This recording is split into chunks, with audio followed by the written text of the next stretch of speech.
Programa de Gasto Público y Rendición de Cuentas de México Evalúa. Mariana, muchas gracias por estar con nosotros esta tarde. ¿Qué tal? Me da mucho gusto saludarte desde acá, Héctor. ¿Por dónde comenzamos? ¿Qué nos informas el día de hoy? Mira, Héctor, fíjate que estuvimos analizando los datos al cierre de 2016 sobre el gasto público.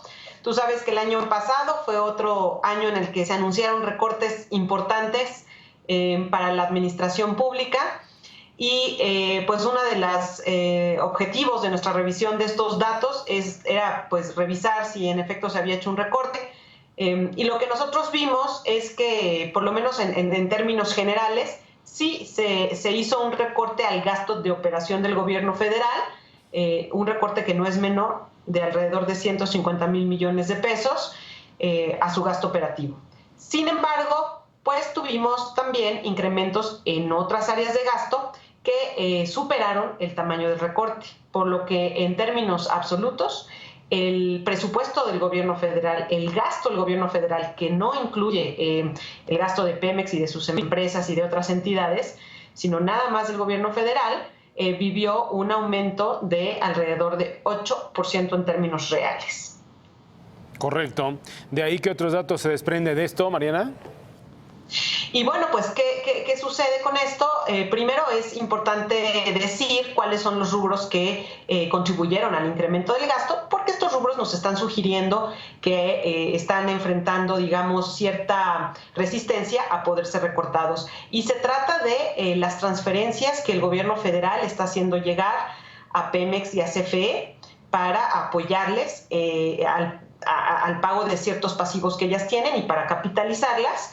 Este es un gasto que, bueno, superó los 300 mil millones de pesos, una muy fuerte cantidad.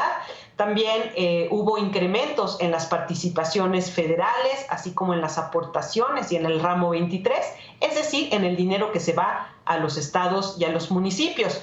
Un dinero que, bueno, como sabemos ya con los datos del informe de resultados de la cuenta pública de 2015, sabemos que está muy complicada la gestión de los recursos a nivel local, dado que siempre tiene observaciones graves. Y por último, otro de los rubros que contribuyó al incremento es el costo financiero de la deuda federal, el cual ha venido creciendo de manera importante en los últimos años y bueno, pues es otro de los rubros que muestra resistencia obviamente a ser recortado, porque pues no hay manera de recortarlo mientras no paguemos esa deuda, es necesario pagar este costo financiero, ¿no?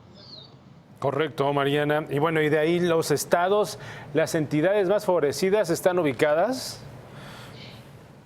Bueno, fíjate que no tenemos ahorita información específica de cada una de las entidades, pero nos parece que ese es uno de los temas que sí podría ser, que ofrece en este momento resistencia a ser modificado, pero que sí debiera ser sujeto a un debate de reforma, porque bueno, la situación financiera del gobierno es delicada y necesitamos que todos jalen parejo, ¿no? Así que si el gobierno federal está haciendo recortes a su gasto de operación, también lo tendrían que hacer los gobiernos locales, sobre todo con los resultados que luego son señalados por parte de la auditoría de cómo gastan este dinero, pues sería muy importante generar una discusión en torno a los mecanismos de asignación de gasto hacia las entidades. Sí, no dejo de pensar el caso de Veracruz, Mariana, y más con lo que hoy supuestamente se dio a conocer, o más bien se halló y después se organizó una conferencia de medios hasta donde veíamos las pinturas de el exgobernador de Veracruz, su esposa y otras cosas, ¿verdad? Pues es dinero público al fin y al cabo.